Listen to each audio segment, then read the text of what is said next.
Hello guys, how are you? I hope you all are very fine. So guys, चलिए आज हम लोग लेकर के आए हैं रदरफोर्ड मॉडल, जहां पे हम लोग डिस्कस करेंगे जो डिस्कवरी है अल्फा पार्टिकल स्कैटरिंग एक्सपेरिमेंट के बारे में। और उसके बाद हम लोग बात करेंगे कि अब सबसे पहले हम लोग डिस्कस करेंगे अल्फा पार्टिकल से कि अल्फा पार्टिकल है क्या, एंड देन उसके बाद we are going to be study about the experiment, क्या इन्होंने किया, फिर उसके बाद कंक्लूजन, और फिर उसके बाद रदरफोर्ड एटॉमिक स्ट्रक्चर। क्लियर है? सो गाइज, फटाफट से चलिए हम लोग स्टार्ट करते हैं इसको। और तब तक के लिए गाइज वीडियो को लाइक करिए, सब्सक्राइब करिए, ठीक है, और जितना भी हो सके चैनल को जाकर के शेयर कीजिए। Thank you. देखिए, रदरफोर्ड मॉडल जो है, रदरफोर्ड ने क्या करा, एक साइंटिस्ट हैं, इन्होंने क्या करा कि इन्होंने डिस्कवरी ऑफ न्यूक्लियस इनके एक्सपेरिमेंट की मदद से हुआ। अब सबसे पहले इन्होंने क्या किया, एक apparatus सेट किया। ही सेट apparatus, जिसके अंदर इन्होंने क्या लिया, एक अल्फा पार्टिकल्स लिए, यानी कि अल्फा पार्टिकल्स का यूज किया। They are the source by the radioactive elements like radium और पोलेनियम, यहाँ से निकलेगा, ठीक है। और उसके अलावा इन्होंने क्या करा, फिर उन्होंने क्या किया, एक सेटअप बनाया, गोल्ड फॉयल लिया, और फिर उसके बाद अभी हम लोग देखेंगे, ठीक है। तो सबसे पहले हम लोग बात करते हैं what is the alpha particle. ये अल्फा पार्टिकल क्या है? देखिए, alpha particles are generally 2 unit positive charge and 4 unit of mass. It have, alpha particles have 2 unit of positive charge and 4 unit of mass, ठीक है। they are generally radiated from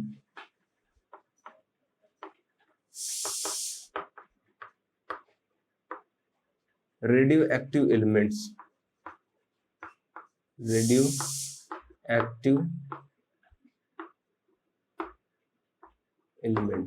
ठीक है, like radium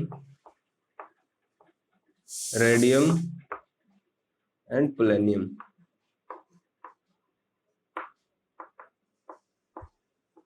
ठीक है। Radium और polonium जैसे elements हैं जिनसे ये इमिट होगा।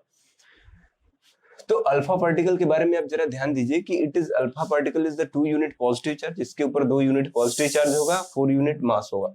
अभी अगर हम ध्यान से देखें, 4 यूनिट मास यानी कि एटॉमिक मास 4, एटॉमिक मास 4 हम हीलियम को भी बोल सकते हैं, ठीक है। We can also called helium. यहाँ पे अगर हम हीलियम लेते हैं, है ना, तो इसके ऊपर भी इसका मास भी कितना है, 4 यूनिट, है ना, इसका मास भी 4 यूनिट है। और अगर इस हीलियम से, एंड इफ वी, अगर हम इस हीलियम से इसके, इस हीलियम के अंदर, इस हीलियम का एटॉमिक नंबर कितना है, 2, यानी कि इसके अंदर प्रोटॉन कितना होगा, 2, तो इलेक्ट्रॉन में कितना होगा, 2। अभी हम लोग इसके ऊपर धीरे धीरे बात करेंगे। तो H2+ जो है, हीलियम 2+, इसको हम अल्फा पार्टिकल कह सकते हैं। इस चीज को आप जरा समझिए, हीलियम 2+ को हम अल्फा पार्टिकल कह सकते हैं, ठीक है। तो जनरली ये रेडिएट हो रहा है रेडियम और पोलेनियम से, दे हैव हाई वेलोसिटी। सबसे पहले तो ये अल्फा पार्टिकल्स के पास क्या होता है, बहुत ही हाई वेलोसिटी होती है, ठीक है। They have high velocity,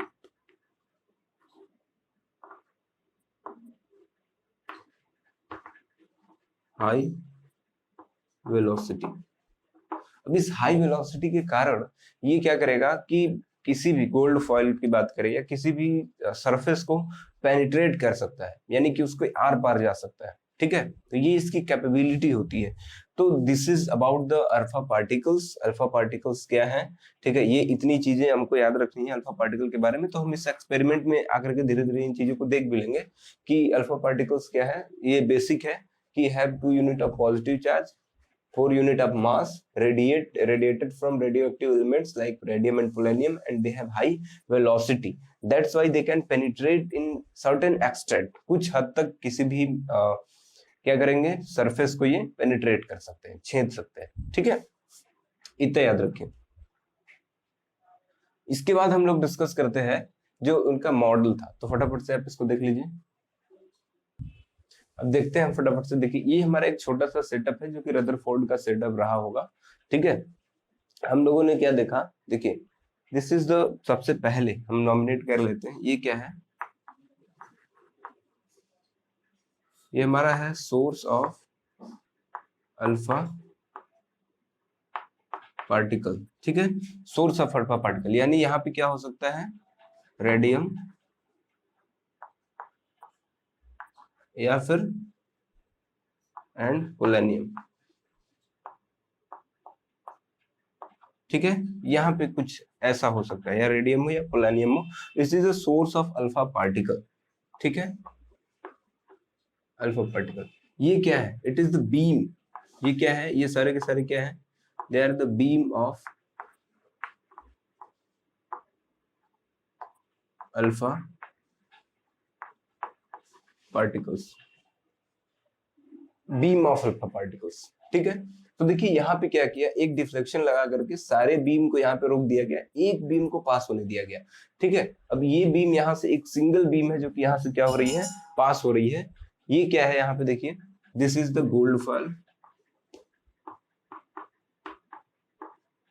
gold foil है हमारा ये क्या है, ये जो हमको डॉटेड लाइन से दिख रही है, they are the deflected rays, ये सब क्या है, they are deflected rays,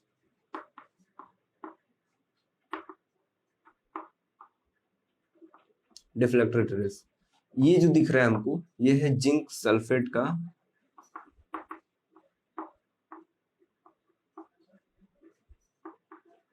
zinc sulphate screen, ठीक है, जिंक सल्फेट का स्क्रीन है हमारे पास, ठीक है, जिंक सल्फाइड,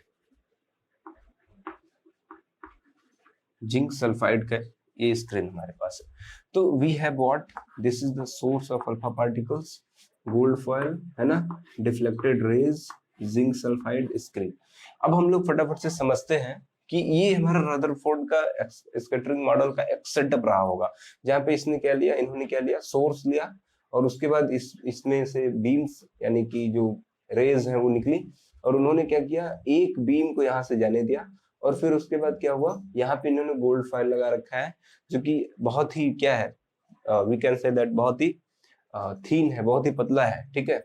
और फिर यहाँ से क्या हो रहा है, ये लाइट्स ये क्या कर रही है, यहाँ पे देखिए लाइट जो है ये डिफ्लेक्ट हो रही है, और यहाँ पे क्या है, जिंक सल्फाइड, जिंक सल्फाइड क्या करेगा, जिंक जैसे ये लाइट जब बम्बार्ड करेंगी इस सरफेस पे, when light is bombarded on this surface, तो यहाँ पे क्या हो जाएगा, एक छेद हो जाएगा, एक पेनिट्रेशन, यानी कि ये एक हम कह सकते हैं कि हम बाद में देखेंगे तो पता चलेगा कि यहाँ पे कुछ स्ट्राइक किया था, ठीक है। तो इसलिए यहाँ पे जिंक सल्फाइड की स्क्रीनिंग लगाई गई है, और ये सारी चीजें इन्होंने सेटअप में अपनी दिखाई, ठीक है।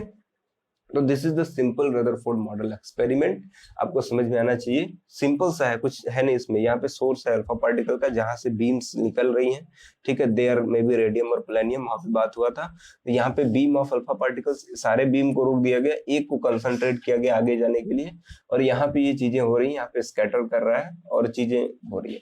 अब हम लोग देखते हैं कि जरा सा, अब जब गोल्ड फॉयल की बात कर रहे हैं तो दे हैव मेनी एटम्स, बहुत सारे एटम्स हैं, तो एक एटम के अंदर क्या हुआ है ना, ये हम देख लेते हैं फटाफट से, आ जाइए। देखिए क्या होता है, अगर हमने कोई एक एटम लिया, if you take a single atom like this, है ना, बहुत बढ़िया गोला नहीं बनाया, मेरा गोला ज्योमेट्री बहुत खराब है, पर देखते हैं इन्होंने, रदरफोर्ड ने क्या देखा, पहले उनके एक्सपेरिमेंट को देखते हैं। उन्होंने क्या करा, उन्होंने जब अल्फा पार्टिकल्स यहाँ से ट्रेवल कराए, when he travels the alpha particle, उन्होंने देखा कि बहुत सारे ऐसी रेज हैं जो कि without any deflection directly pass हो जा रही है, without any deflection, some rays, या we can say that many rays, है ना, maximum rays are pass through the atom without any deflection, ठीक है, ये हुआ। फिर दूसरी चीज जो इन्होंने देखी वो क्या हुआ, कि सम रेज आर मे बी, कुछ रेज ऐसी हैं जो कि क्या कर रही हैं, कुछ एक्सटेंट से डिफ्लेक्ट हो रही है ना, कुछ डिफ्लेक्शन शो कर रही है, और कुछ ऐसी रेज हैं, दे मे बी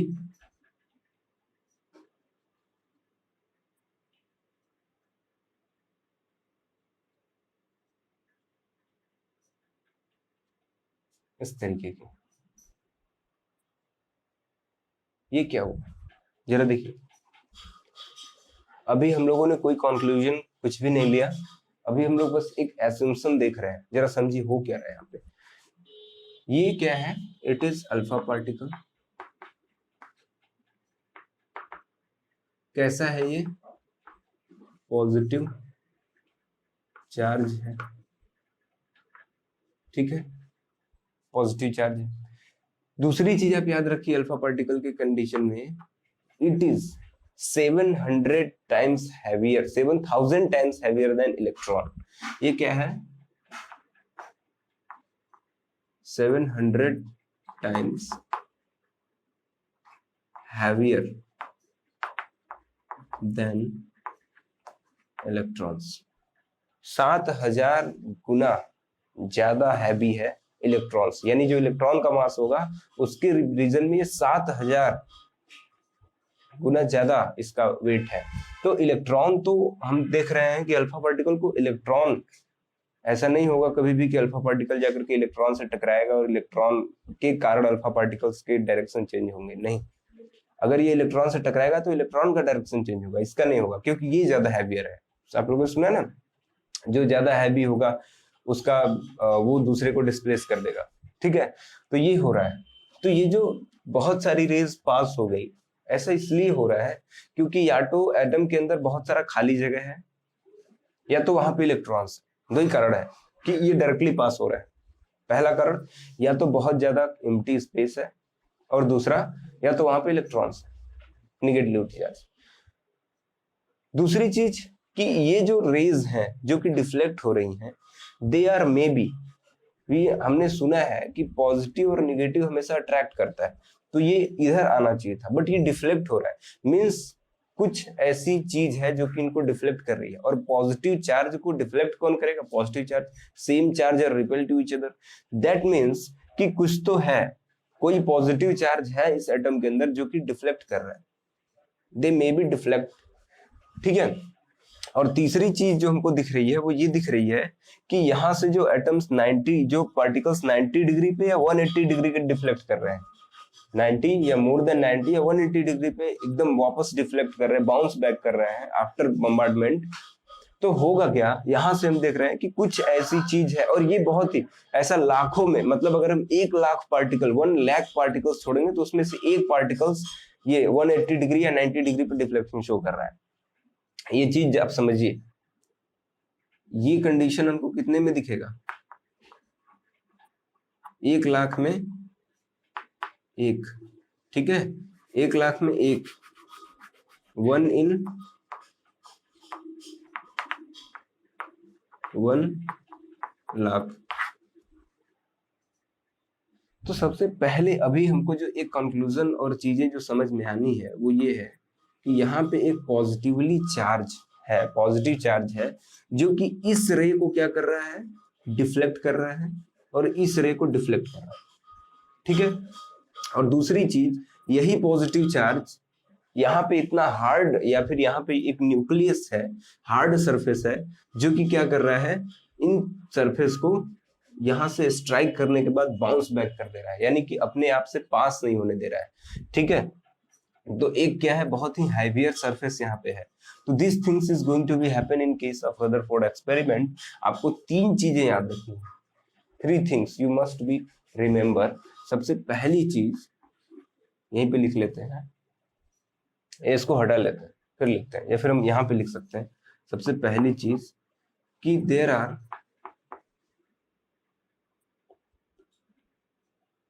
लार्ज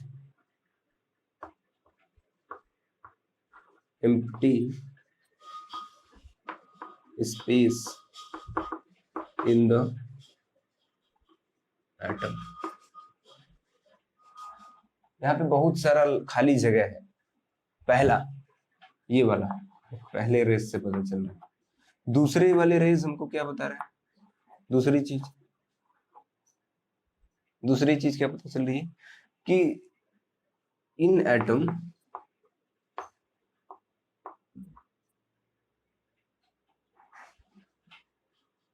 अच्छा we are going to be in large direction. सबसे पहले हमको ये डिस्कस करना चाहिए कि ये रेज जो है, ये रेज क्या कह रही है, ठीक है, यानी ये रेज कैसे जा रही है। सबसे पहले तो हम ये देख लेते हैं। Sorry, I am so sorry. सबसे पहले हम देखते हैं कि देखो, मैक्सिमम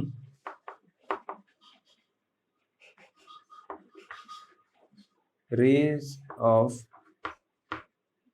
या maximum alpha particles, maximum particles are directly passes through atom without any deflection।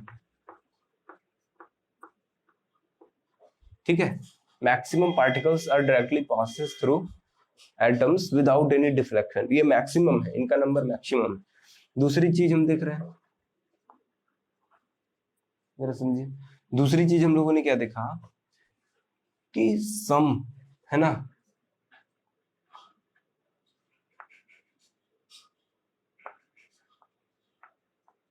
some very few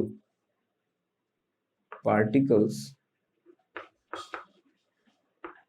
are deflected at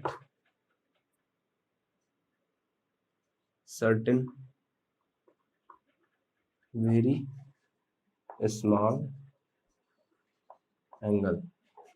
ठीक है, यानी बहुत ही कम, ऐसे भी बहुत ही जो ऐसे बहुत सारे कम है ना, ये नहीं है कि बहुत सारे हैं, ऐसे बहुत से very few number of particles हैं जो कि क्या है, थोड़ा सा डिफ्लेक्शन शो कर रहा है। ठीक है, दूसरी चीज। और जो तीसरा कंडीशन हमारे पास है उसको हम यहाँ पे लिख लेते हैं। वी हैव थर्ड कंडीशन कि नेग्लिजिबली, या we can say that one in 1,00,000, ऐसा कंडीशन दिख रहा है।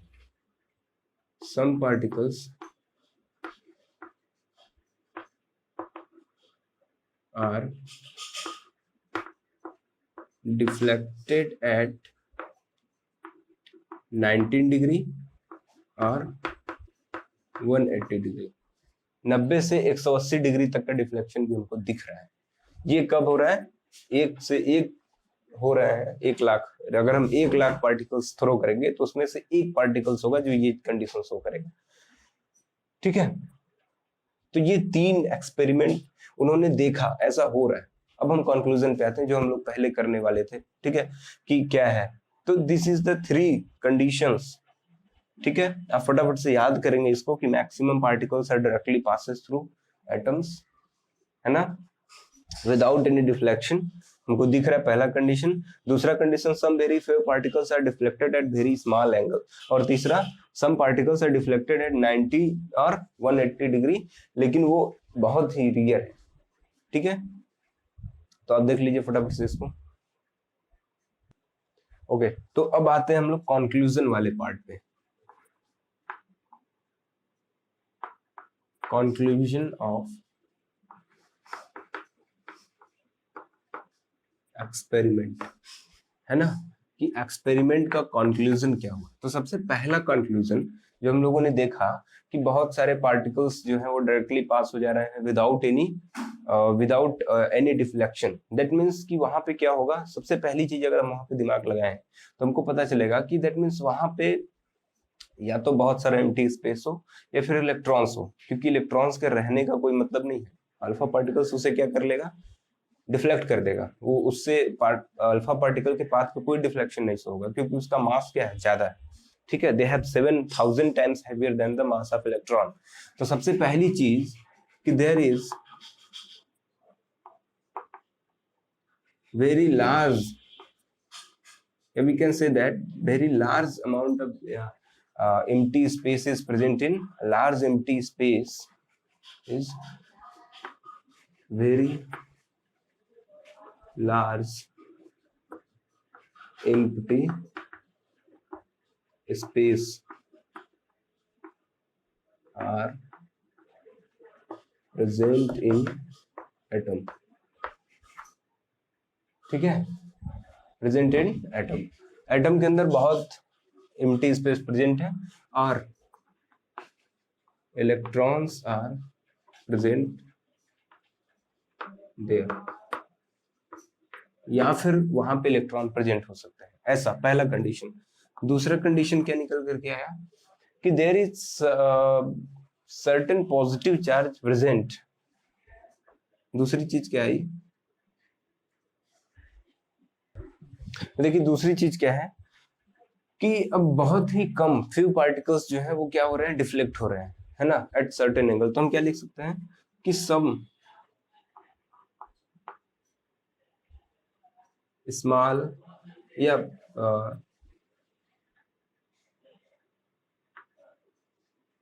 हम लिख सकते हैं डायरेक्ट स्मॉल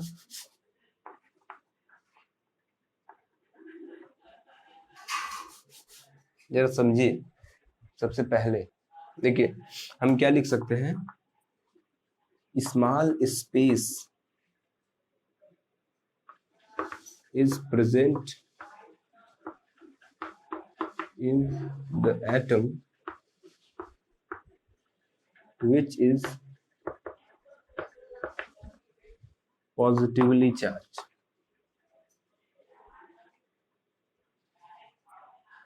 तभी तो वो कुछ एंगल पे डिस्ट्रैक्ट हो रहा है, हट रहा है वहां से, क्योंकि ऐसा तभी हो सकता है कि पॉजिटिव चार्ज ही पॉजिटिव चार्ज को डिफ्लेक्ट करेगा या रिपेल करेगा, तो डिफ्लेक्शन शो हो रहा है। ठीक है, तो small space is present in the atom which is positively charge. ठीक है, और जो तीसरी चीज थी वो क्या है कि वेरी स्मॉल वैल्यूम या very small volume is present in, या we can say that very small space is present in, यहां पे हम क्या लिख सकते हैं, which is in very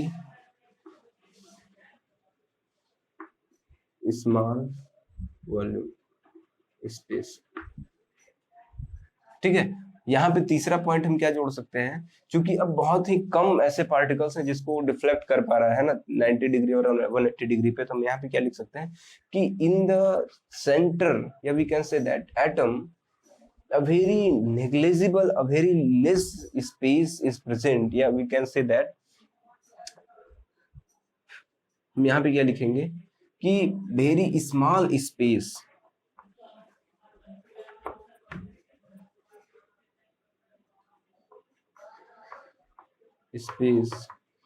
is present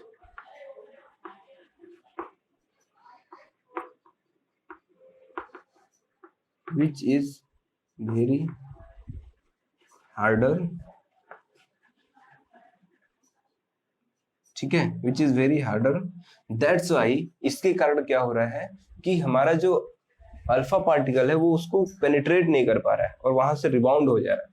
ठीक है, तो ये चीजें हैं। अभी जरा समझिए कि हमने देखा कि बहुत ही स्मॉल, इन दोनों चीजों को अगर जोड़ दिया जाए तो यहां से हमारे न्यूक्लियस की डिस्कवरी हो जाती है।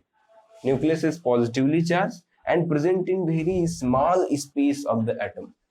अगर जरा समझिए, अगर एटम है हमारा, जरा एक हिसाब किताब हम देखते हैं, अगर एटम हमारा है और एटम का साइज 10 टू द पावर -10 के ऑर्डर का है, 10 टू द पावर -10 के ऑर्डर का है, तो जो न्यूक्लियस होगा उसका 10 टू द पावर -13 के ऑर्डर का होगा, 10 टू द पावर -13। तो इतना छोटा है हमारा न्यूक्लियस। ठीक है, तो यहां से हमारा डिस्कवरी ऑफ न्यूक्लियस हो गया। अगेन अब हम बात करेंगे डिस्कवरी ऑफ रदरफोर्ड मॉडल की, हम बात करेंगे रदरफोर्ड मॉडल की। ठीक है, तो फटाफट से आ जाइए, इसको देख लीजिए। ओके, तो आइए फटाफट से हम देख लेते हैं रदरफोर्ड मॉडल, इन्होंने क्या थियरीज दी अपनी। ठीक है, उसके बाद हम लोग देखेंगे मॉडल कैसा था। सबसे पहले हम लोग देखते हैं कि इन्होंने बोला कि positively charge nucleus situated at the centre of the atom. ठीक है, पॉजिटिवली चार्ज जो न्यूक्लियस है वो कहाँ पे प्रेजेंट है, न्यूक्लियस कंटेन क्या करेगा, अभी तक प्रोटॉन ही कंटेन कर रहा है, अभी न्यूट्रॉन की खोज नहीं हुई, आप याद रखिएगा। ये 1911 में इनका ये आया था, तो अभी तक न्यूट्रॉन की डिस्कवरी नहीं हुई है।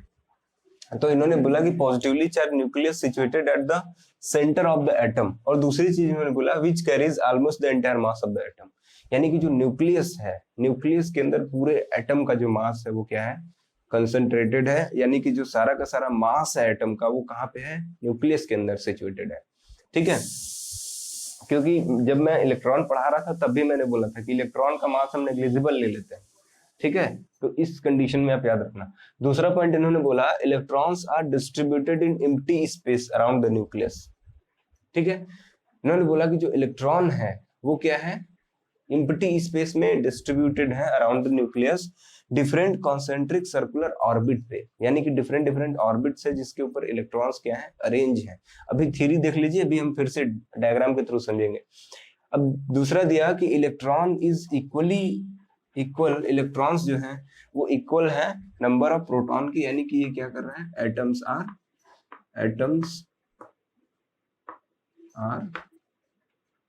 न्यूट्रल, इस चीज को बता रहा है कि एटम्स जो है वो न्यूट्रल होते हैं।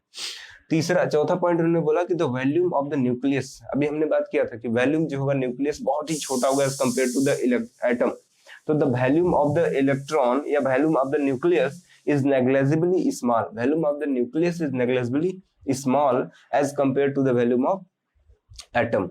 Atom की तुलना में जो वॉल्यूम है न्यूक्लियस की वो क्या है, बहुत ही कम है, नेग्लिजिबल है। और चौथा बात इन्होंने बोला कि मोस्ट ऑफ द स्पेस जो है एलिमेंट के अंदर वो क्या है, एम्प्टी है, most of the space empty है। ठीक है, इतना याद रखिए। इसके बाद हम लोग आते हैं मॉडल के ऊपर। देखिए मॉडल क्या था, इन्होंने बोला कि this is the positive charge nucleus, they are the orbits, ये क्या है हमारे पास, this is positive charge nucleus,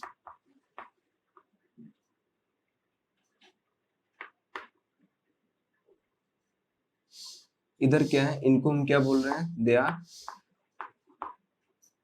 orbits, या हम कह सकते हैं concentric circles, they are known as orbit. ठीक है, इसके ऊपर क्या है, इसके ऊपर हमारे इलेक्ट्रॉन्स बैठे हुए हैं। ठीक है, इसके ऊपर इलेक्ट्रॉन्स बैठे हुए हैं।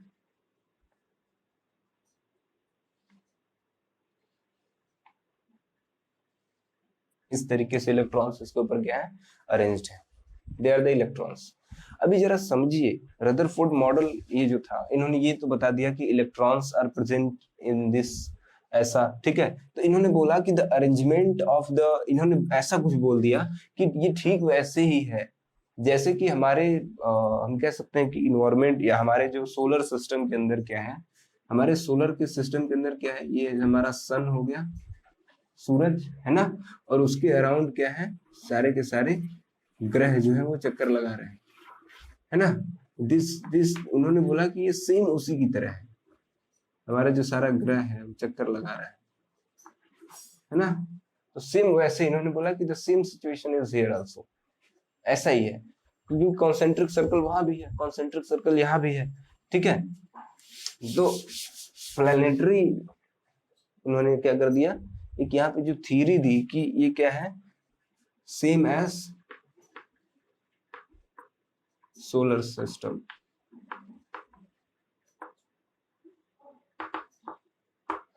यहीं पे ये धोखा खा गए। अभी देखिए हम लोगों ने क्या क्या पहले डिस्कस किया, सबसे पहले हम लोगों ने डिस्कस किया कि the atom elements are present, electrons are present in empty spaces. ठीक है, and at a different concentric circles are called orbits, different concentric circles पे प्रेजेंट है। दूसरा हम लोगों ने देखा nucleus is very small as compare, negligible है, ठीक है, as compare to the size of the atom. और फिर उसके बाद हम लोगों ने बात करा कि हमारे पास क्या है, जो वॉल्यूम है वो छोटा बड़ा, ये सारी चीजें हम लोगों ने बात कर ली, वो उनको दिख रहा है यहाँ पे। अभी हम फटाफट से आते हैं, देखिए कि इस मॉडल का ड्रॉबैक क्या है, जरा समझिए। ये मॉडल तो इन्होंने बहुत अच्छा दिया, डिस्कवरी ऑफ न्यूक्लियस कर दी, लेकिन इनकी मॉडल का जो ड्रॉबैक आया वो ये आया, मैं तब तक उन्होंने एक नया साइंटिस्ट, एक नई ब्रांच हमारे साइंस के अंदर खुल के आ रही थी उसी टाइम पे, इलेक्ट्रोमैग्नेटिक थियरी। ठीक है, ठीक है। तो उसी टाइम पे इलेक्ट्रोमैग्नेटिक थियरी देखिए बोलती क्या है, मैक्सवेल ने दिया इलेक्ट्रोमैग्नेटिक थियरी। उसी टाइम पे एक थियरी आई जिसका नाम हम लोगों ने रखा इलेक्ट्रोमैग्नेटिक थियरी। इलेक्ट्रोमैग्नेटिक थियरी क्या बोलती है कि if a charge particle so accelerated motion then it release या इट लॉस देयर एनर्जी। ठीक है, बोला कि इफ a charged particle done accelerated motion,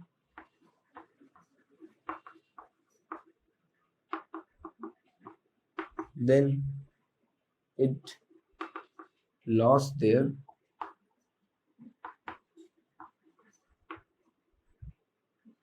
energy. ठीक है, अब यहाँ पे देखिए ध्यान से, अगर आप फिजिक्स पढ़ रहे हैं तो आपको पता है कि if any object is move on a circular orbit, तो वो उस अगर वो सेम स्पीड से, कांस्टेंट स्पीड से भी मूवमेंट कर रहा है तो भी उसको हम क्या बोलते हैं, एक्सेलरेटेड मोशन। क्योंकि एक्सेलरेशन में क्या हो रहा है, इसका जो, अगर यहाँ से यहाँ पे आ गया तो देखिए इसके मूवमेंट का जो डायरेक्शन है वो क्या हो रहा है, चेंज हो रहा है। तो by the change of the direction the moment of a particle on a circular orbit, वो क्या हो जाएगा, एक्सेलरेशन। तो यहाँ पे इलेक्ट्रॉन क्या कर रहा है, एक्सेलरेट कर रहा है। फिर अब यहाँ पे सेंट्रीपिटल और फोर्स लग रहा है, ठीक है, जिसके कारण उन्होंने बोला। लेकिन यहाँ पे देखिए क्या हो रहा है कि इलेक्ट्रॉन्स हैं ये एक्सेलरेटेड मोशन कर रहे हैं, means this electrons are goes to be lost their energy. Electron क्या कर रहा है, क्योंकि चार्ज पार्टिकल है और एक चार्ज पार्टिकल दूसरे चार्ज पार्टिकल के रिस्पेक्ट में मूवमेंट कर रहा है, तो अपनी एनर्जी लॉस करेगा। यहाँ पे इलेक्ट्रोमैग्नेटिक थ्योरी बोलती है कि for charge particles done accelerated motion then it loss their energy. ठीक है, अपनी एनर्जी लॉस करेगा वो। तो अभी अगर ये अपनी एनर्जी लॉस कर रहा है तो जस्ट यू थिंक कि अब आगे क्या हो जाएगा। जरा देखिए आगे क्या होना है। अगर कोई इलेक्ट्रॉन अपनी एनर्जी लॉस कर रहा है तो उसकी एनर्जी लॉस होने के कारण वो क्या हो जाएगा, उसके ऊपर न्यूक्लियस का चार्ज इफेक्टिव हो जाएगा, जिसके कारण वो न्यूक्लियस की तरफ खींचता चला जाएगा और वो एक टाइम ऐसा आएगा कि न्यूक्लियस के अंदर जाकर के इम्बेड हो जाए, यानी न्यूक्लियस के अंदर जाकर के फ्यूज कर जाएगा। ठीक है, तो ये एटम ही खत्म हो जाएगा। बट ऐसा हो नहीं रहा है। देखिए क्या होगा कि अगर हम किसी एक इलेक्ट्रॉन की बात करें तो क्या होगा, दिस इज द इलेक्ट्रॉन, अगर ये यहाँ पे है और इसने एक्सेलरेटेड मोशन किया तो ये क्या करेगा, ये कंटिन्यूअसली अपनी, इसकी एनर्जी क्या हो रही है, लॉस हो रही है बाय द इलेक्ट्रोमैग्नेटिक थियरी। इसकी एनर्जी क्या होगी,